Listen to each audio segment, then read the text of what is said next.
तो आप सभी मेरे साथ उत्तर प्रदेश का बजट देख रहे थे, 2024-25 का बजट हम देख रहे थे। आज के सेशन में हम डेटा देखेंगे, कुछ है ना, आंकड़े से जुड़े हुए टॉपिक देखेंगे। देखो, इसके पहले के सेशन में मैंने आपको बजट से जुड़ी हुई काफी सारी योजनाएं बताई थी कि सरकार किन किन योजनाओं को लेकर आ रही है, किस क्षेत्र के लिए सरकार क्या काम कर रही है। आज आप जो है तथ्यात्मक चीजों को देखने वाले हैं। तथ्यवार चीजों को जानना बहुत जरूरी है। और इसके बाद भी सरकार के द्वारा कुछ क्षेत्रों में जो आवंटन किया गया है, जो मैंने अभी तक नहीं करवाया है, मैं चाहता हूं कि वो भी जरूर आप लोग कर लीजिएगा, उससे भी आपको बहुत मदद मिलेगी। तो इन दोनों को लेकर के मेरा काम आप सभी के लिए है और आपको बहुत आनंद आएगा। मैं गारंटेड बोलता हूं कि आपको कोई दिक्कत नहीं होगी, आसानी से आप चीजों को समझ पाओगे। और देखो, आप जैसा कि जानते हैं कि मैं आपको जो भी चीजें पढ़ाता हूं वो बहुत आसान भाषा में समझाने का प्रयास करता हूं, यही मेरा उद्देश्य रहता है। तो इस बार का जो उत्तर प्रदेश सरकार का जो बजट था, टोटल बजट कितना था, बजट का आकार कितना था, 7.36 लाख करोड़ रुपया, यही था। 7.36 लाख करोड़ रुपया ये बजट का आकार था। यदि हम पिछले वर्ष की तुलना करें तो पिछले वर्ष से इस बार का जो बजट था वो 6.7% बढ़ा हुआ था। 6.7% की वृद्धि थी बजट में, ये आपको ध्यान में रखना है। 6.7% की वृद्धि थी बजट में, ठीक है। टोटल 7.36 लाख करोड़ का बजट था, जिसमें से वृद्धि टोटल कितनी थी, 6.7% की वृद्धि थी। पिछले वाले 2023-24 के बजट से 6.7% की वृद्धि देखने को मिली। यह भी क्लियर रखिएगा आप लोग। 7.36 लाख करोड़ रुपया और वृद्धि कितनी हुई, हाइक कितना हुआ बजट में, 6.7% की वृद्धि देखने को मिली। ये दो चीजें आपको ध्यान रखना है। अब चलिए कुछ मैं तथ्यवार चीजों को लेकर के आप सभी के साथ डिस्कस करने जा रहा हूं, कुछ यहां पे फैक्ट बता रहा हूं। अच्छा, इसमें कुछ टर्म्स हैं, वो टर्म्स मैं आपको आने वाले सेशंस में बताऊंगा, लेकिन अभी भी कुछ चीजें स्पष्ट कर दूंगा आप लोगों को। लेकिन एक बार देख लीजिए, मैं चाहता हूं ये आप साथ साथ बनाते जाइएगा, ठीक है, साथ साथ लिखते जाइए। आप पूरा डेटा मत लिखिएगा क्योंकि इतना डेटा आपको याद भी नहीं रहेगा, आप समझ भी नहीं पाओगे, लेकिन फिर भी कुछ डेटा आपको लिखना है। आप एक पेज को दो भागों में विभाजित कर लो, दो भागों में विभाजित कर लो, केवल दो भागों में विभाजित। एक जो ऊपर वाला हिस्सा है, यहां पर जो है यहां पर कुछ हम गारंटीज को लिखेंगे जो प्रॉपर गारंटी है। हाँ, यहां पर हम एक तरफ डाल लो आप आइटम्स, आइटम कह सकते हैं, मतलब क्या क्या चीजें हैं, टोटल एक्सपेंडिचर्स क्या है ना, रीपेमेंट ऑफ डेट क्या है आपका, टोटल मतलब ये इसमें कितना रिसिप्ट प्राप्त हुआ है टोटल, ये सब जीडीपी कितना रहा है, एसजीडीपी कितना है ना, जीएसडीपी जिसे बोलते हैं, राज्य सकल घरेलू उत्पाद, ये सारी चीजें। तो इसमें एक तरफ और दूसरी तरफ आप डाल लेना 2024-25 का बजट, ये डाल लेना। मैं पुराना वाला नहीं लिखवा रहा हूं, ये डेटा नहीं लिखवा रहा हूं, ठीक है, ये डेटा नहीं लिखवाऊंगा, केवल ये वाला डेटा 2024-25 का बजट, क्योंकि इसमें तुलनात्मक डेटा बहुत है और डेटा का जो पूरा मामला है ना, इसमें फिर बहुत डिस्टर्बिंग हो जाते हैं बच्चे, फिर समझ नहीं आता, उनको लगता है कि ये क्या है, इतना ज्यादा कैसे है, ठीक है। चलो,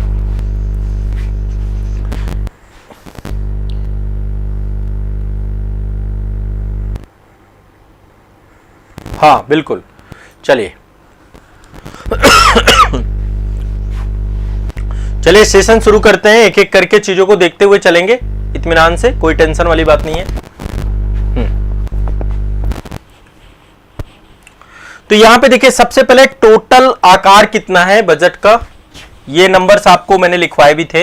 ये जितना भी पैसा है करोड़ में है, ठीक है, 7,36,438 लाख करोड़ रुपया है ना, इतना बजट का आकार है। ये जो भी आप देख रहे हैं ये बजट है करोड़ रुपए में, 7,36,438, ठीक है, लाख करोड़ रुपया। लाख करोड़ कहेंगे या करोड़ रुपया होगा टोटल, है ना, क्योंकि 7 लाख है ये आपका टोटल ये। तो बजट का आकार पहले, सबसे पहले आप देख लीजिए कि बजट का आकार कितना है, ठीक है। बजट आकार करोड़ रुपए में है आपका, ये लाख नहीं है इसमें। 7,36,438 करोड़ रुपया, करोड़ रुपया ये बजट का आकार है, ये आप लोग लिख लिए हैं, ठीक है। और पिछली बार की तुलना से कितना वृद्धि हुई है, 6.7% की वृद्धि हुई है 2023-24 से, इतनी वृद्धि हुई है। अब यहां पे एक चीज देखिएगा, जब भी कोई बजट होता है ना, तो ये तो टोटल व्यय है, मतलब सरकार इतना खर्च करेगी, कितना खर्च करेगी, 7,36,438 करोड़ रुपया सरकार का खर्चा है। सरकार इतना खर्चा करेगी हर हालत में, ठीक है। तो जब सरकार का खर्चा इतना है, ठीक है, तो इसमें सरकार ऋण भी देती है। जैसे सरकार ने कुछ उधार ले रखा है, ऋण ले रखा है, तो ऋण का पुनर्भुगतान भी करना होता है। सरकारें जो है, आपको लगता है कि बहुत पैसा, कई बार जो है ना, बजट के लिए जो है घाटे की अर्थव्यवस्था चलती है सरकार की, सरकार घाटे में होती है, उसके लिए सरकार को क्या करना पड़ता है, ऋण लेना पड़ता है। तो ऋण का पुनर्भुगतान को यदि हम माइनस कर दें, टोटल ऋण का पुनर्भुगतान कितना है, इसके बाद अगला आइटम यहां पे डालिएगा, ऋण का पुनर्भुगतान, इसको हमें माइनस करना है। यहां पे आगे माइनस का चिन्ह लगा लीजिए, यहां पे लगा लीजिए या यहां पे लगा लीजिए, इसको माइनस करना होता है कुल व्यय पे, ठीक है। कुल व्यय कितना है आपका, ये डेटा आप लिखेंगे, ये डेटा है आपका 7,36,438 करोड़ रुपया, ठीक है। 7,36,438 लाख करोड़ रुपया, लाख नहीं है, लाख नहीं है, 7,36,438 करोड़ रुपया, ठीक है। तो ये आपको दिमाग में बैठाना है। क्लियर है, स्पष्ट है, कोई दिक्कत तो नहीं है किसी को। अब यहां पे देखिए, जो ऋण भुगतान है उसको हमें क्या करना है, माइनस कर देना है। उसको हम क्या करेंगे, माइनस कर देंगे ऋण भुगतान को। एक मिनट रुकिएगा, हाँ, ऋण भुगतान को हम क्या करेंगे, माइनस कर देंगे। ऋण भुगतान कितना है, ऋण भुगतान यहां पे देख लीजिए, 39,806 करोड़ रुपया का ऋण भुगतान है। सरकार कितना ऋण भुगतान करेगी, 39,806 करोड़ रुपया, यह सरकार का ऋण भुगतान है। इस ऋण भुगतान को आपको क्या करना है, माइनस कर देना है, ठीक है। 39,806 करोड़ रुपए का ऋण भुगतान है, 39,806 करोड़ रुपए का ऋण भुगतान है। अब इसको माइनस करेंगे तो टोटल कितना आएगा, यहां पे आ जाएगा, देखिए कुल व्यय में, कुल व्यय कितना था आपका, 7.36 लाख करोड़ रुपया, ठीक है। उसमें माइनस हमने कर दिया, 39,806 करोड़ रुपया, ठीक है। अब ये आ जाएगा आपका शुद्ध व्यय। जब ऋण का भुगतान कर देंगे, ये तो पैसा ऋण में गया ना, ये तो पैसा आपका ऋण में चला गया ना, आप खुद सोचिए, ये पैसा आपका किस में गया, ऋण में। तो चूंकि ये पैसा आपका ऋण में गया, तो इसके लिए हमें क्या करना है, शुद्ध व्यय पहले निकालना है। शुद्ध व्यय में ऋण वाले को माइनस कर देंगे, तो शुद्ध व्यय कितना निकल आएगा, शुद्ध व्यय निकल आएगा 6,96,632 करोड़ रुपया। यह शुद्ध व्यय है जो सरकार के द्वारा खर्च किया गया, यह सरकार के द्वारा खर्च किया गया क्या है, शुद्ध व्यय, सरकार के द्वारा खर्च किया गया शुद्ध व्यय है, ठीक है। तो यह भी आपको ध्यान में रखना है। क्लियर है सभी को, हाँ।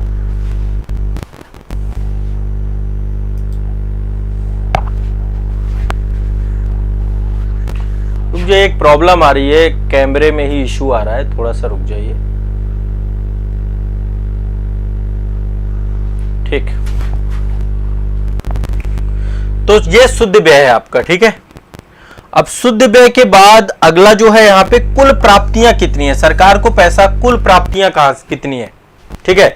देखो एक चीज समझिए, सरकार को टैक्स के माध्यम से पैसा आता है, सरकार को कई माध्यमों से पैसा आता है।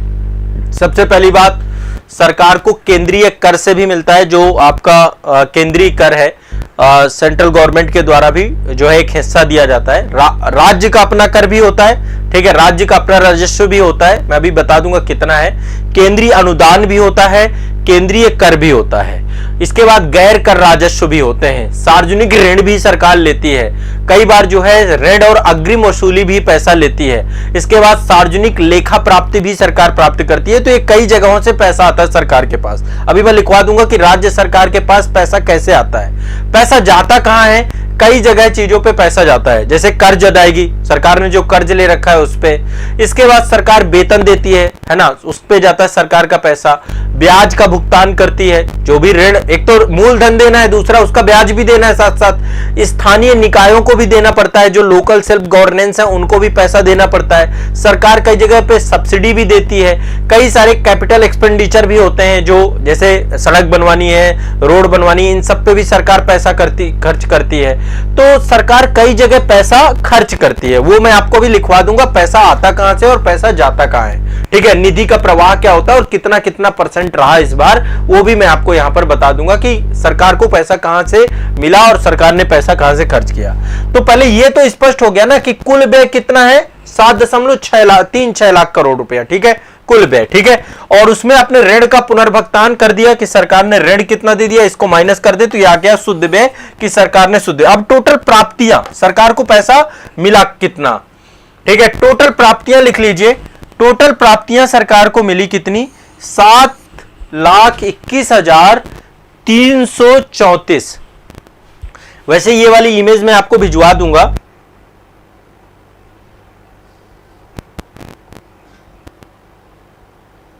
घाटे का बजट है, राजकोषीय घाटा, राजस्व घाटा, प्रभावी राजस्व घाटा, ये सब मैं एक पर्टिकुलर सेशन में पढ़ाऊंगा, ठीक है, वो भी लूंगा। आप अर्थव्यवस्था की जो शब्दावली वाला सेगमेंट है वो आपको आने वाले सेशंस में पढ़ा दूंगा, आप इंतजार करिए उसको, वो सब समझ में आ जाएगा, ठीक है। सीधे सी बात है, घाटे का बजट क्या होगा, घाटे का बजट वही बजट है जब आय कम हो खर्चा ज्यादा हो, आमदनी अठन्नी खर्चा रुपया।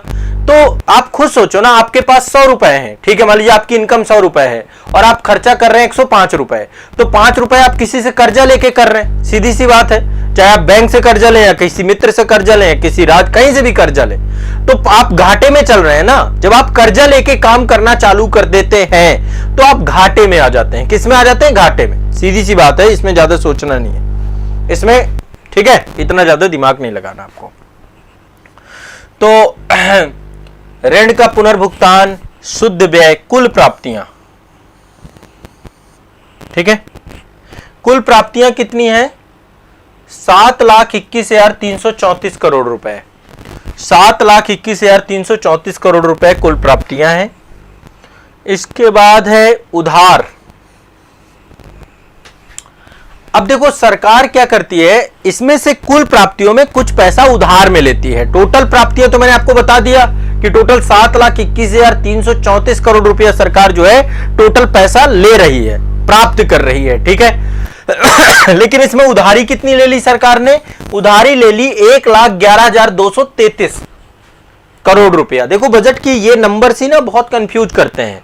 पहले मैंने आपको कुल व्यय बता दिया, देखो बजट में कुछ नहीं होता, आय और व्यय का विवरण ही तो होता है बजट ना, आय और व्यय का विवरण ही तो बजट है। तो पहले हमने व्यय बता दिया कि सरकार नेट व्यय कितना कर रही है, नेट खर्चा कितना कर रही है, 6,96,632 करोड़ रुपया, ठीक है। अच्छा पैसा आ कहां से रहा है, अभी ये मैं बता दूंगा टोटल आएगा कहां से पैसा, परसेंटेज में देख लेंगे। कुल प्राप्तियां सरकार की कितनी है, 7,21,334, ठीक है। अब इसके बाद जो है उधार में पैसा सरकार ने कितना लिया, 1,11,233 करोड़ रुपया सरकार ने उधार में लिया। तो जब सरकार ने उधार वाले पैसा को तो हम माइनस कर देंगे ना, क्योंकि ये उधारी बाद में भरनी पड़ेगी, इसमें ब्याज भी देना पड़ेगा। भाई किसी से आप उधार में पैसा लेते हैं वो आपको वापस करना पड़ता है ना, सरकार भी उधार में पैसा लेती है, आप समझ लीजिए। यदि उधार में पैसा लेना पड़ रहा है इसका मतलब क्या है, आपकी आय उतनी नहीं है ना। तो सरकार को शुद्ध प्राप्तियां कितनी प्राप्त हुई हैं, शुद्ध प्राप्तियां सरकार की हैं 6,10,101 रुपए। सबको समझ में आ रहा है, एक बार कमेंट सेक्शन में बताओ, चीजें समझ में आ रही हैं क्या। ये जो मैं आपको नंबर्स बता रहा हूं ये नंबर्स क्लियर हो रहे हैं क्या आपको, ठीक है। और ये लिखते भी जाना है सामने सामने नंबर्स। पहले मैंने आपको बताया, देखो ये सारे, पहले शुद्ध व्यय आपने लिखा होगा, शुद्ध व्यय आपने कितना लिखा है, 7,36,838 करोड़ रुपया, ठीक है।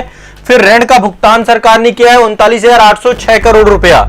इसके बाद शुद्ध व्यय कितना प्राप्त हुआ है, 6,96,632 करोड़ रुपया। कुल प्राप्तियां कितनी सरकार को हुई है, 7,21,334 करोड़ रुपया। इस साल के बजट की बात कर रहे हैं। उधार कितना हुआ है, 1,11,233 करोड़ रुपया उधारी लिया सरकार ने, ठीक है। यानी कि शुद्ध प्राप्तियां कितनी हुई हैं, शुद्ध प्राप्तियां मतलब जो सरकार को टैक्स से मिला या फिर सरकार के पास अपने खुद के सोर्सेस थे, 6,10,101 रुपया, 6,10,101 रुपया शुद्ध प्राप्ति है सरकार की। ठीक है, ये तो दो चीजें हमारी क्लियर हो गई कि कुल व्यय कितना है और कुल प्राप्तियां कितनी है सरकार की। अब आप देखो व्यय ज्यादा है, व्यय ज्यादा नहीं है, देखो व्यय है आपका 6,96,632 रुपया, ये आपका व्यय है 6,96,632 रुपया, तो व्यय है।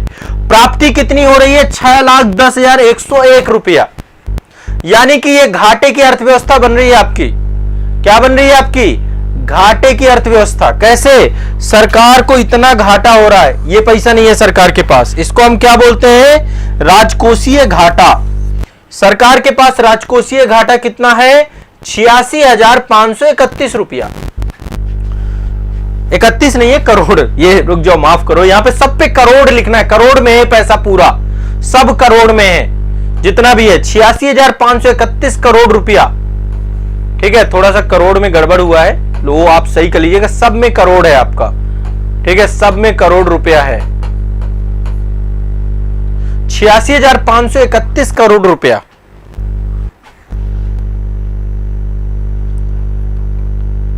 ठीक है, ये आपको क्लियर हो रहा है? कोई दिक्कत इसमें? किसी को कोई समस्या? इसमें कोई दिक्कत नहीं है। अभी बाकी चीजें मैं बताऊंगा, थोड़ा सा इंतजार करो भाई। ठीक है, देखो यहां पे ई और आर लिखा हुआ है, यहां पे देखो ब्रैकेट में शुद्ध व्यय के आगे ई लिखा हुआ है। एक्चुअली इंग्लिश में इसको बोलते हैं हम लोग नेट एक्सपेंडिचर कितना है, तो एक्सपेंडिचर को हम ई से दिखाते हैं, एक्सपेंडिचर को ई से दिखाते हैं। शुद्ध प्राप्तियों का मतलब क्या है? नेट रिसिप्ट कितनी है, तो इसको आर से दिखाते हैं, रिसिप्ट को ही हम आर से दिखाते हैं। ठीक है, क्लियर, स्पष्ट है ना? और हम यदि ई को आर माइनस कर दें, यानी कि शुद्ध व्यय में शुद्ध प्राप्तियों को माइनस कर दे, तो राजकोषीय घाटा मिल जाता है, इसलिए ई आर लिखा हुआ है इसमें, ई माइनस आर।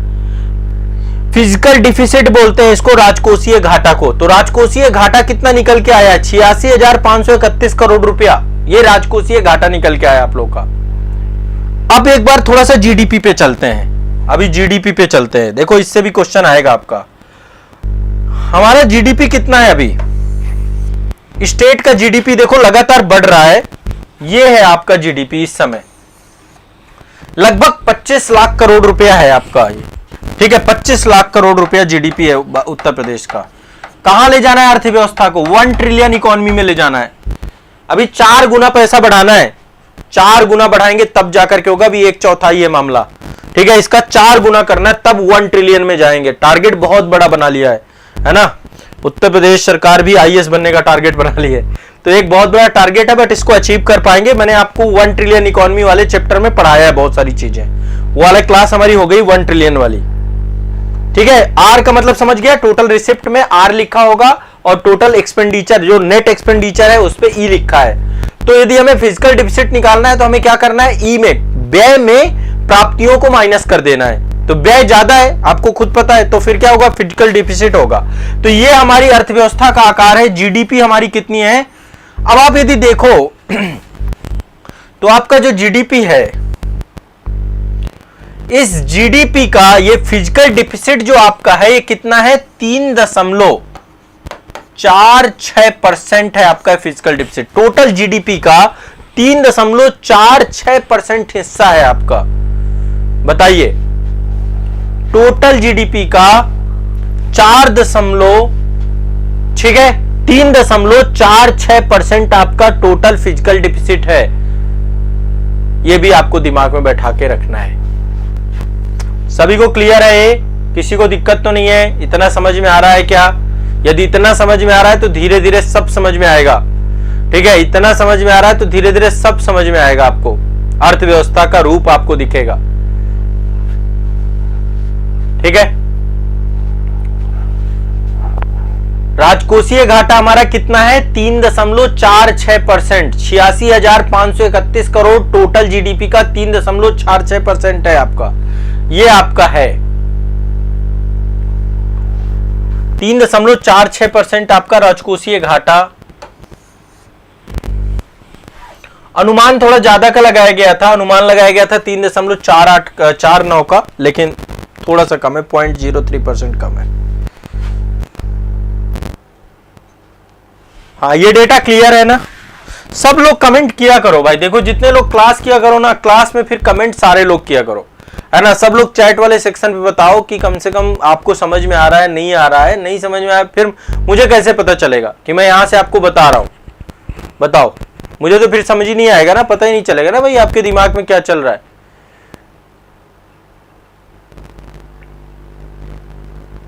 ठीक है, जीडीपी ग्रोथ बढ़ रही है आपकी, आपको 1 ट्रिलियन इकोनॉमी वाले मैंने काफी सारी चीजें आपको बताई थी, उसमें डिस्कस किया था आपको।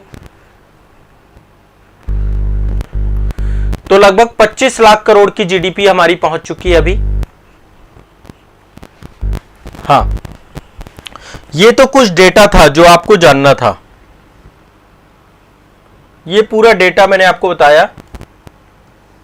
अब यही चीज अलग अलग तरीके से अलग अलग जगह पे लिखी होगी, कई जगहों पे अलग अलग ये आपका लिखा रहता है। तो जैसे देखिए यहां पे भी ये वाला भी डेटा देखेंगे ना, तो इसमें टोटल पहले लिखा हुआ है कि भैया टोटल कितना आपका आकार है, टोटल एक्सपेंडिचर लिखा हुआ है, फिर इसमें कितना हमें ऋण भुगतान करना है, तो 39,806 रुपए लिखा हुआ है।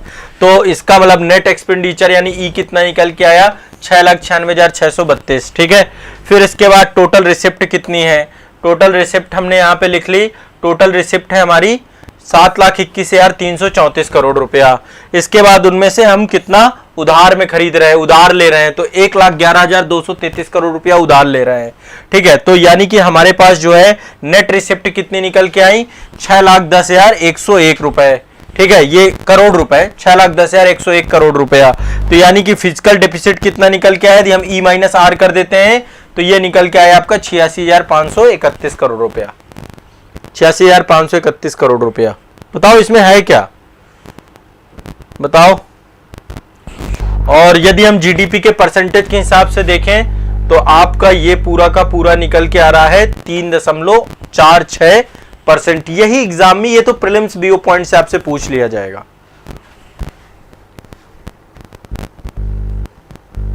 हाँ, जिन्होंने मेरे से अर्थव्यवस्था पढ़ रखी है ना, वो तो मतलब उनको तो कोई दिक्कत नहीं होगी, क्योंकि मैंने बहुत अच्छा इकोनॉमी, इंडियन इकोनॉमी वाली क्लास में पढ़ाया है। गुलजार जी कह रहे हैं सर सब समझ में आ रहा है, इकोनॉमी बहुत डिटेल में कर रखी है। चलिए शुक्रिया।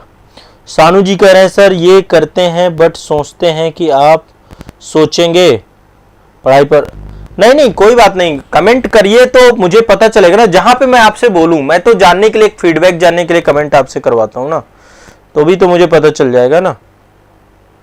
हाँ ठीक है, सबको समझ में आ रहा है, वेरी गुड, बहुत बढ़िया। बाकी सब लोग किया करो, थोड़ा सा क्लास में एक माहौल बनता है ना भाई, क्लास वाला माहौल तभी तो है ना जब आप लोग अकेले, थोड़ा ना मैं यहाँ पे अकेले पढ़ा रहा हूँ। और जीडीपी मैंने आपको बताया, जीडीपी टोटल कितना है हमारी, ठीक है, याद रखना है डेटा, ये सब डेटा 24,99,000 जो है 76 लाख करोड़, मतलब करोड़ रुपया। जब देखो ये पूरा लिखा है तब तो करोड़ रुपया लिखना है, और यही मैं 25 लाख करोड़ रुपए भी लिख सकता हूं इसको। ठीक है, 24,99,076, लगभग 25 लाख करोड़ रुपए की जीडीपी है हमारी।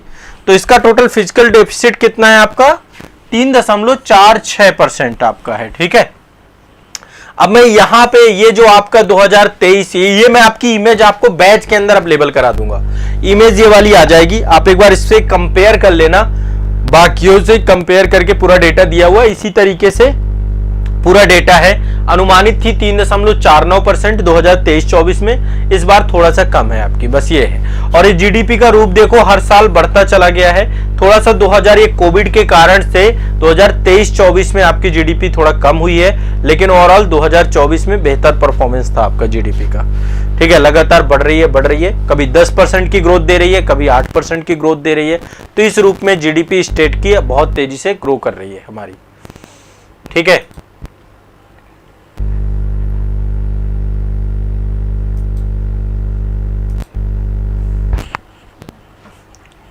इतना समझ में आ गया। अब देखो एक बार हम ये समझते हैं कि पैसा कहां से आता है और कहां जाता है, ये थोड़ा सा क्लियरिटी होनी चाहिए। राज्यों के पास पैसा के आय का स्रोत क्या है, जो आपका बजट है, इस बजट में यदि हम देखें तो निधि का प्रवाह कैसा है, फंड का प्रवाह कैसा है, फंड को ही हम बोलते हैं निधि। है ना, या इसको बोल दें रुपया, मतलब 1 रुपए के तौर पे आप कई बार न्यूज़पेपर पे देखते हैं ना, 1 रुपए पे देखते हैं, है ना। तो निधि का प्रवाह क्या है? फंड का प्रवाह,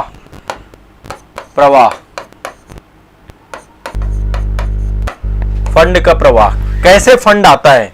आय, यानी इसी को हम बोलते हैं प्राप्तियां। कहां से पैसा आता है राज्य को, और दूसरा कहां पे व्यय करता है राज्य, कौन कौन से सेक्टर पे व्यय करता है। तो सबसे पहले पैसा आता है आपका कहां से? सबसे पहले टैक्स से आता है। राज्य का अपना राजस्व कर होता है, मैं राज्य के संदर्भ में बता रहा हूं। राज्य का अपना राजस्व कर होता है। कई मामलों पे राज्य अपने टैक्स लगाता है। राजस्व, अभी जीएसटी से बहुत सारी चीजें एग्जेम्प्टेड है, अब तो जीएसटी आ चुका है, तो राज्य का अपना कर राजस्व होता है, कर राजस्व होता है। ठीक है, राज्य का अपना कर राजस्व होता है, पहली चीज। दूसरा क्या होता है? राज्य को जो है केंद्रीय कर भी मिलता है, राज्य को केंद्रीय कर भी मिलता है। केंद्र सरकार भी टैक्स देती है राज्य सरकार को। ठीक है, केंद्रीय कर अंतरण भी होता है, जो आपका जीएसटी है, जीएसटी का एक हिस्सा स्टेट गवर्नमेंट के पास भी आता है, तो केंद्रीय कर।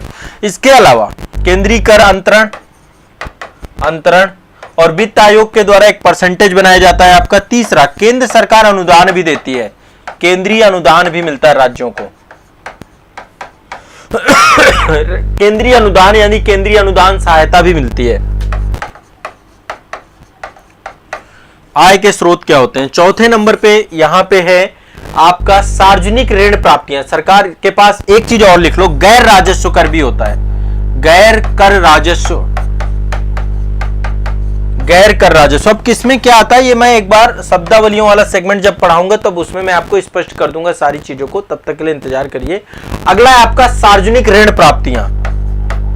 सार्वजनिक ऋण, सरकार जो है ऋण लेती है, ऋण प्राप्तियां, सरकारी ऋण लिया जाता है सरकार के द्वारा। और अगला आपका जो है इसी में है ऋण एवं अग्रिम वसूली, ऋण भी लेती है एवं अग्रिम वसूली। इस रूप में भी पैसा राज्य के पास आता है। और सातवां आपका जो अंतिम है वह है सार्वजनिक लोक लेखा प्राप्ति, सार्वजनिक लोक लेखा प्राप्ति। ये तो प्राप्ति के साधन हो सकते हैं किसी भी राज्य के। अब राज्य इस पैसे को व्यय कहां कहां करता है आप लिख लीजिएगा पॉइंट, और इन सब के अलग अलग जो है एक डेटा रहता है। आप देखेंगे कई बार रुपया आता है, रुपया जाता है, ऐसे करके आपको बॉक्सेस मिल जाएंगे, उसमें बताते हैं। तो मैं यहाँ पे कोई लिखने वाला नहीं हूँ प्रॉपर, बट मैं आपको बता रहा हूँ कि एक स्टेट गवर्नमेंट को कहां कहां से पैसा आता है। स्टेट गवर्नमेंट का अपना राजस्व कर होता है, जहां से टैक्स से पैसा आता है। सेंट्रल गवर्नमेंट के टैक्स से पैसा आता है, जो उसको वित्त आयोग के द्वारा दिया जाता है, वित्त आयोग के द्वारा फॉर्मूला बनाया जाता है। केंद्रीय अनुदान सहायता मिलती है, गैर कर राजस्व मिलता है, सार्वजनिक ऋण प्राप्तियां मिलती हैं, ऋण एवं अग्रिम वसूली मिलती है, सार्वजनिक लोक लेखा प्राप्ति प्राप्त होती है। ठीक है, अब चलते हैं व्यय को, कि पैसा जाता कहां है। पैसा कई जगहों पे जाता है। सबसे पहले पैसा जाता है आपका ब्याज का भुगतान करने में। सरकार ने जो ऋण ले रखा है उसका ब्याज भुगतान भी तो करेंगे भाई, ब्याज भुगतान करेंगे, ऋण अदायगी भी करेंगे, कर्ज भी तो अदायगी करेंगे, कर्ज भी देंगे। कब तक कर्ज लिए रहेंगे तो पैसा कर्ज देना भी पड़ता है, अदायगी। ठीक है, वेतन, जितनी राज्य सरकार के कर्मचारी होते हैं उन सबका वेतन, है ना, वेतन सरकारी कर्मचारी, सैलरी, भत्ते, सब कुछ होता है इसमें। काफी बड़ा एक्सपेंस आपका ये वेतन का होता है। ठीक है, सरकारी कर्मचारियों का। इसके अलावा जो है आपका जो है स्थानीय निकाय जो होते हैं, लोकल सेल्फ गवर्नेंस जो आपके होते हैं, स्थानीय निकाय, उनको भी पैसा देना पड़ता है। निकाय, उनके पास भी पैसा जाता है। सरकार सब्सिडी देती है विभिन्न चीजों में, बहुत सारे कार्यक्रम प्रोग्राम में सरकार सब्सिडी देती है। ठीक है, सब्सिडी में पैसा जाता है। इसके अलावा सरकार का मतलब पैसा जो होता है, सरकार जो है एक दो जगह पैसा, और पेंशन में भी पैसा देती है। जो सरकारी कर्मचारी होती है उनको पेंशन भी जाती है, जो रिटायर हो जाते हैं, वेतन में भी पैसा जाता है, पेंशन में भी पैसा जाता है। ठीक है, इसके अलावा जो है सरकार कई जगहों पे अनुदान भी देती है, ठीक है, तो सरकार अनुदान में भी पैसा खर्च करती है, अनुदान, ग्रांट्स, ठीक है। तो ये खर्च करने के क्षेत्र है आपके, ये आय के क्षेत्र है, ये व्यय के क्षेत्र है। इन सब जगहों से सरकार को पैसा आता है और इन सब जगहों से सरकार को पैसा जाता है। देखिए, स्टेट गवर्नमेंट प्रत्यक्ष विदेशी निवेश के प्रवाह को अपने राज्य में बुलाती है। बिल्कुल, विदेशों से भी पैसा ले सकते हैं, लेकिन वो एफडीआई के तौर पे होगा। कर्ज वगैरह लेना है तो उसके लिए स्टेट गवर्नमेंट से वो सेंट्रल गवर्नमेंट जो है उसके लिए प्रॉपर ऑथराइज्ड करती है, ठीक है। लेकिन आप देखते हैं ना, एफडीआई वगैरह जो होता है निवेश के लिए बहुत सारी आपकी जो है समिट, हमारे यहाँ पे उत्तर प्रदेश में इन्वेस्ट यूपी करके जो आपका पूरा प्रोग्राम चल रहा है उत्तर प्रदेश में, तो वो कार्यक्रम पूरी तरीके से क्या है, निवेश को आकर्षित करने के लिए पूरा कार्यक्रम आपका बनाया गया है। तो निवेश को आकर्षित, सरकार बिल्कुल दूसरे देशों से निवेश मंगवा सकती है। आप गुजरात में देखिए कितना सारा विदेशी निवेश लगा हुआ है, कितनी सारी विदेशी कंपनियां हैं, फैक्ट्रियां हैं। वैसे ही उत्तर प्रदेश में भी बहुत सारी विदेशी कंपनियां, विदेशी फैक्ट्री, विदेशी रोडें बना रही हैं विदेशी सरकारें, ठीक है, सब काम किया जाता है। लेकिन जो भी पैसा, एक चीज और समझिएगा, जो भी पैसा आपका जैसे जो भी पैसा कर्ज के तौर पे लिया जाता है वो पूरा पैसा राज्य की संचित निधि पे भारित होता है, राज्य की संचित निधि पे भारित होता है। यानी सबसे पहले ये पैसा मतलब आपका वापस जाएगा ही जाएगा, ऐसा नहीं हो सकता। इसी की गारंटी पे वो पैसा मिलता है किसी भी राज्य को, राज्य की संचित निधि पे, ठीक है, राज्य की संचित निधि होती है। देखिए, सभी लोग मेहनत करिए, मेरे साथ आप मेहनत करेंगे तो आपका जरूर पूरा सिलेबस कंप्लीट होगा। मैं आपको इतना विश्वास दिलाता हूं कि इस बार पूरी तन्मयता के साथ मैं आप लोगों के साथ मेहनत करने जा रहा हूं। आप लोग भी पूरी तन्मयता के साथ मेरे साथ रहिए, है ना। सब्जेक्ट और टॉपिक को कंप्लीट करिए, जरूर आपका सिलेक्शन होगा। चीजें क्लियर हैं सभी को कि ये फंड का फ्लो किस तरीके से हो रहा है राज्य का, ठीक है। तो दो चीजें मैंने आपको आज बताई। एक तो मैंने आपको ये डेटा बताया, ये 2024-25 का जो आपका इस बार का बजट था उसका डेटा था, ठीक है।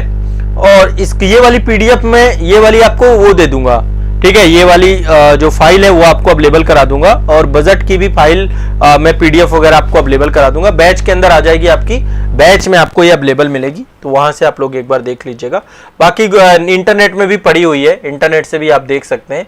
ये इंग्लिश में और हिंदी में दोनों में अवेलेबल करा दूंगा, ताकि इंग्लिश हिंदी में समझने में आपको दिक्कत ना हो, ठीक है। तो ये हो गया आज के सेशन में महत्वपूर्ण पक्ष जो मुझे आज आपको बताना था। आप सब लोग इसको याद कर लीजिएगा, जितना भी पॉइंट मैंने आपको बताया है। बजट को लेकर के अब आपका लगभग जो जानने वाली चीजें थी, कल हमने सारी योजनाएं देख ली थी, कहां कहां पे पैसा खर्च होना है, ठीक है। एक दो चीजें और होंगी तो मैं नेक्स्ट सेशन पे और डिस्कस करके फिर बजट का टॉपिक आपका कंप्लीट हो जाएगा, ठीक है। चलिए।